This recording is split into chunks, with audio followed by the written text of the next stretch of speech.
नमस्कार आदाब, आप देख रहे हैं द जस्टिस हिंदी। उत्तर प्रदेश के प्रशासनिक और राजनीतिक गलियारों में एक बार फिर सस्पेंड पीसीएस अधिकारी अलंकार अग्निहोत्री का नाम चर्चाओं में है। वजह इस बार मुख्यमंत्री योगी आदित्यनाथ को लेकर दिया गया उनका बदला हुआ बयान है। केंद्र सरकार पर लगातार तीखे हमले करने वाले अलंकार ने अब साफ शब्दों में कहा कि योगी आदित्यनाथ उनके मुख्यमंत्री हैं और हमेशा रहेंगे। अलंकार अग्निहोत्री ने मीडिया से बातचीत में कहा कि उनके प्रशासनिक जीवन की शुरुआत योगी सरकार के कार्यकाल में हुई थी और इसमें मुख्यमंत्री का बड़ा योगदान रहा है। उन्होंने कहा कि कुछ लोग उनके पुराने बयानों को गलत तरीके से पेश कर यह दिखाने की कोशिश कर रहे हैं कि वह योगी सरकार से नाराज हैं, जबकि ऐसा बिल्कुल नहीं है। उनके मुताबिक उनके कुछ मुद्दे जरूर थे, लेकिन वे किसी व्यक्ति के खिलाफ नहीं बल्कि व्यवस्था से जुड़े हुए थे। अलंकार ने यह भी स्पष्ट किया कि किसी भी हालात में कोई बाहरी व्यक्ति उत्तर प्रदेश में आकर मुख्यमंत्री योगी आदित्यनाथ का अपमान नहीं कर सकता। उन्होंने कहा कि उनके द्वारा उठाए गए सवालों को मुख्यमंत्री से दूरी के रूप में देखना पूरी तरह गलत है। इस बातचीत में अलंकार अग्निहोत्री ने एक अहम जानकारी भी साझा की। उन्होंने बताया कि हाल ही में शंकराचार्य अभी मुक्तेश्वरानंद जी महाराज वाराणसी पहुंचे हैं और पूरे मामले को लेकर संवाद की प्रक्रिया शुरू हो चुकी है। अलंकार के अनुसार उन्हें अधिकारियों के माध्यम से जानकारी मिली है कि मुख्यमंत्री योगी आदित्यनाथ ने वरिष्ठ अधिकारियों को शंकराचार्य से बातचीत के लिए लगाया है, जिससे किसी सकारात्मक समाधान की उम्मीद की जा रही है। इधर अलंकार अग्निहोत्री खुद वाराणसी पहुंचे और शंकराचार्य अभी मुक्तेश्वरानंद से मुलाकात की। यह वही विवाद है जिसके विरोध में उन्होंने बरेली में पद से इस्तीफा दिया था। इस मुलाकात के दौरान अलंकार ने सरकार पर कई बड़े सवाल भी खड़े किए। उन्होंने SC/ST एक्ट को लेकर सरकार पर गंभीर आरोप लगाते हुए कहा कि इस कानून का बड़े पैमाने पर दुरुपयोग हो रहा है। अलंकार का दावा है कि करीब 95% मामले फर्जी होते हैं और केवल तहरीर के आधार पर लोगों से लाखों रुपए तक की वसूली की जाती है। उन्होंने इसे मानसिक उत्पीड़न का जरिया बताते हुए देश की आत्मा को नुकसान पहुंचाने वाला कानून करार दिया है। UGC के नए नियमों को लेकर भी अलंकार अग्निहोत्री ने सरकार पर हमला बोला। उन्होंने कहा कि इन फैसलों से देश की शिक्षा व्यवस्था कमजोर हो रही है और भारत की आत्मा पर चोट की गई है। उनके मुताबिक UGC को लेकर विरोध के बाद सरकार पहले ही घिर चुकी है। अलंकार ने ऐलान किया कि अगर SC/ST एक्ट को वापस नहीं लिया गया तो वह 6 फरवरी को दिल्ली कूच करेंगे और इसके खिलाफ प्रदर्शन करेंगे।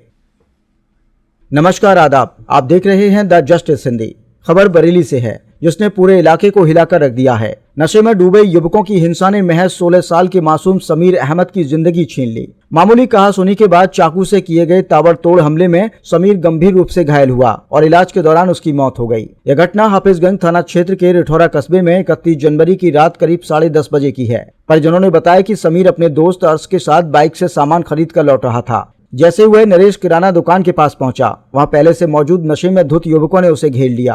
परिजनों का आरोप है कि आरिफ, जाकिर, करण सिंह और एक नाबालिग ने बाइक चलाने को लेकर पहले गाली गलौज शुरू की और फिर जान से मारने की धमकी देने लगे। जब समीर ने विरोध किया तो 3 युवकों ने उसे पकड़ लिया और चौथे ने चाकू से उस पर कई बार कर दिए। खून से लथपथ समीर को सड़क पर छोड़कर सभी आरोपी मौके से फरार हो गए। घटना की जानकारी मिलते ही परिजन मौके पर पहुंचे और समीर को आनन फानन में अस्पताल ले जाया गया। पहले उसे ओमेगा अस्पताल पहुंचाया गया, जहां से हालत गंभीर होने पर राममूर्ति अस्पताल रेफर किया गया। लगातार हो रहे रक्तस्राव के चलते डॉक्टरों ने दिल्ली ले जाने की सलाह दी, लेकिन रास्ते में ही समीर ने दम तोड़ दिया। युवक की मौत से परिवार में कोहराम मच गया। पूरे रिठौरा कस्बे में गुस्से और डर का माहौल है। परिजनों ने आरोपियों के खिलाफ सख्त कार्रवाई की मांग की है। मामले की गंभीरता को देखते हुए हाफिजगंज पुलिस ने तत्काल मुकदमा दर्ज कर 4 आरोपियों को गिरफ्तार कर लिया है और उन्हें जेल भेज दिया गया है। पुलिस का कहना है कि सभी आरोपियों के खिलाफ हत्या समेत गंभीर धाराओं में कार्रवाई की गई और आगे की जांच जारी है। समीर की मौत केवल एक परिवार का नुकसान नहीं, बल्कि पूरे समाज के लिए चेतावनी है कि अगर नशे के इस जाल पर समय रहते लगाम नहीं लगी तो ऐसी घटनाएं और भी बढ़ सकती हैं।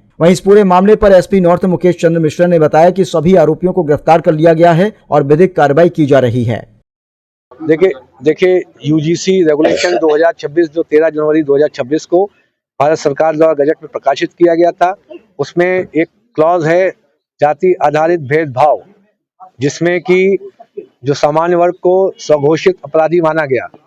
यह एक बहुत ही सोची समझी सुनियोजित साजिश के तहत ये UGC के रेगुलेशन लाए गए थे 2027 के चुनाव को ध्यान में रखकर, क्योंकि केंद्र सरकार की लड़ाई राज्य सरकार से है और एक व्यक्तिगत लड़ाई आप जानते हैं कि माननीय मुख्यमंत्री जी से चल रही है। माननीय मुख्यमंत्री जी योगी जी वो हमारे राज्य के मुख्यमंत्री और हमारे अपने हैं। कोई भी बाहर का व्यक्ति आकर पूरे जो केंद्रीय जो मशीनरी है ECI, ED, CBI और इनकम टैक्स का प्रयोग कर एक पंजे की तरीके से हमारे जितने माननीय जनप्रतिनिधि हैं, चाहे केंद्र में हो चाहे राज्य में हो, विभिन्न राज्यों में हो, उन पे जकड़ लगा रखी है। अगर वो थोड़ा सा भी अपना विरोध व्यक्त करते हैं तो इन पे इन 3 एजेंसीज के माध्यम से प्रताड़ना की जाती है। इसीलिए जब समर्थन होता है, जब ये इन दोनों जो सेंट्रल पार्टीज को समर्थन देते हैं तो सब कुछ सही हो जाता है, विरोध करते हैं तो इन पे अलग अलग तरीके से परेशान करते हैं। इसी तरीके से मैंने सोचा जब ये जो 26 तारीख तक कोई इस पे कार्रवाई नहीं की, जब कोई कार्रवाई नहीं की तो मैंने कहा कि अगर हम अभी हम इस पे रिजाइन देते हैं, जब रिजाइन देंगे तो ये मैसेज जाएगा। उसके बाद पूरे देश ने उस मैसेज को पिक किया और आगे हम लोग बढ़े। तो जितने हमारे संगठन थे, हमारे जितने टच में जितने भी संगठन थे, करीब 1200 से 1400 के आसपास जो विभिन्न जिलों में संगठन थे, किसान यूनियन थी, ब्राह्मण और सवर्ण संगठन थे, सवर्ण परिषदें थी, सब यूनाइट हो गई हमारे माध्यम से। फिर हमने सबको जो बोला अब आप लोग देशव्यापी राष्ट्रव्यापी आंदोलन करना चालू करिए। अब एक नियत तिथि में जो देश का एक काला कानून है SC/ST एक्ट, उस अभी एक नियत तिथि से हम उनको 7 दिन का समय देंगे केंद्र सरकार को कि आप उस जो काले कानून SC/ST एक्ट को तुरंत से तुरंत उसको रिपील करें। तो एक जो पार्लियामेंट्री जो स्पेशल सेशन बुलाकर, यदि आपने नहीं किया तो पूरा देश दिल्ली की तरफ कूच कर रहा है और हम आपको चार्टर प्लेन से वापस गुजरात छोड़ के आएंगे। आप ये ध्यान रखिएगा, देश में आप अल्पमत में हैं, पूरा आपने राज्य की राष्ट्र की आत्मा पर हमला किया है। उत्तर प्रदेश, मैं कानपुर से हूँ, मैं कानपुर में दांडी मार्च भी करूंगा और तात्या टोपे की तरह क्रांति भी करूंगा। तो यह ध्यान रखिए, ये उत्तर प्रदेश क्रांति का शहर है।